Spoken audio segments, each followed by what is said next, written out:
सब चाहते हैं भाई, इज्जत सब चाहते हैं, नहीं चाहते हैं? बेशक जाहिर है, इज्जत तो सबको चाहिए। आदमी इज्जत के लिए अपने माल को खर्च कर देता है, माल के लिए इज्जत को नहीं खर्च करता।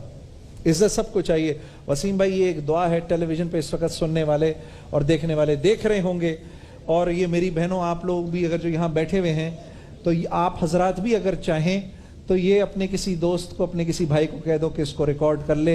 ये मसनून वजीफा है, इंतहाई ताकतवर दुआ है, ला इलाहा इल्लल अज़ीमुल हलीम। ये देखो पीछे चल रहा है, अगर इसको चाहो तो इसको याद कर लो या इसकी तस्वीर उतार लो, ठीक है।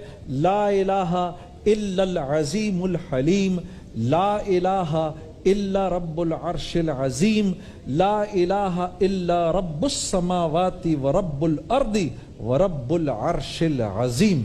अब आपने वसीम देखें कि इसके इस दुआ के अंदर हमने मुसलसल अल्लाह की तारीफ कर रहे हैं। अल्लाह के सिवा कोई माबूद बरहक नहीं, वो अजमत वाला और बुर्दबार है। अल्लाह के सिवा कोई माबूद बरहक नहीं, वो अर्श अजीम का रब है। देखिए, जब आप लोग ये बातें करते हैं ना, तो आप अपनी निस्बत उस इज्जत वाले से जोड़ रहे हैं।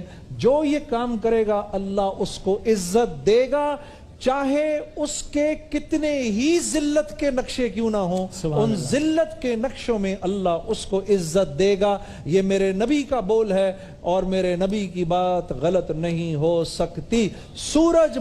सूरज मशरिक के बजाय मगरिब से निकल सकता है, लेकिन मेरे नबी की बात हमेशा बरहक है, वो गलत नहीं हो सकती। ये एक दफा ये पढ़ा जाए, मतलब जी वसीम, इसको तवातुर के साथ बार बार जितना पढ़ा जाए, नमाज के बाद एक दफा। ओके, ठीक। नमाज दिन में एक दफा पढ़ लें, एक दफा दिन में पढ़ लें। ये वो दुआएं हैं जो पढ़ने के बाद आपने अल्लाह से कहना है, मेरे रब, ये तेरे नबी की बात हमने सुनी, ए मेरे रब, इसमें मुझको इज्जत अता फरमा।